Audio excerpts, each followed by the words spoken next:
On parle à présent des Jeux Olympiques Paris 2024 et de judo. C'est aujourd'hui l'entrée en lice de Teddy Riner dans la catégorie des plus de 100 kilos. Le Guadeloupéen dispute à 35 ans ses 5e Jeux Olympiques. Bonjour Karine Henry, notre envoyée spéciale. Peut-être le jour de gloire pour Teddy Riner. Bonjour.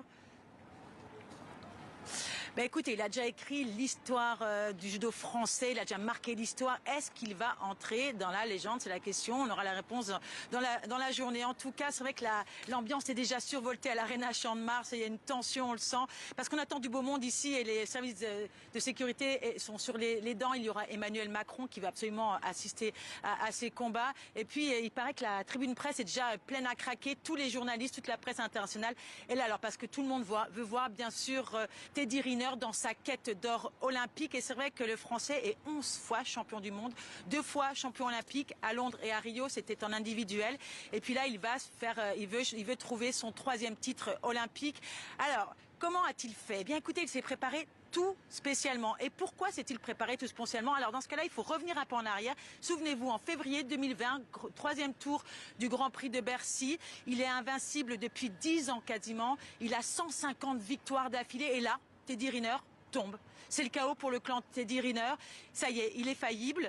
Alors, il essaye de remonter après en piste, de refaire une préparation pour les JO de Tokyo. Mais là, pareil, un an plus tard, il échoue aussi en quart de finale. Il décroche à l'arraché le bronze. Mais le métal a vraiment un goût amer. Alors, pour ces JO de Paris, c'est son rêve ultime. Il veut être à Paris.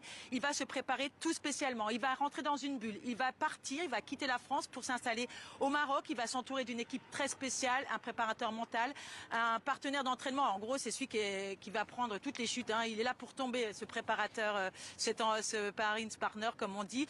Il a 2 entraîneurs. Enfin, c'est une préparation vraiment très technique pour qu'il puisse enfin rapporter cet or. Alors, va-t-il le faire? En tout cas, vous savez, Teddy Riner, c'est un mauvais perdant. Il aime pas ça. Il est là pour gagner et il veut gagner. Quand on pose la question à la Fédération française de judo en disant qui pourrait le battre, ils nous répondent: on voit pas bien qui, surtout il faut l'avouer, il faut être honnête. Le numéro 1 mondial russe n'est pas là parce qu'il n'a pas pu venir. Il y a eu du bisbis entre la fédération de judo russe et puis le CIO. Du coup, Teddy Riner, eh bien, en fait, il a un grand boulevard. Un grand boulevard pour Teddy Riner. Merci Karine Henry, notre envoyée spéciale. On vous retrouve tout à l'heure.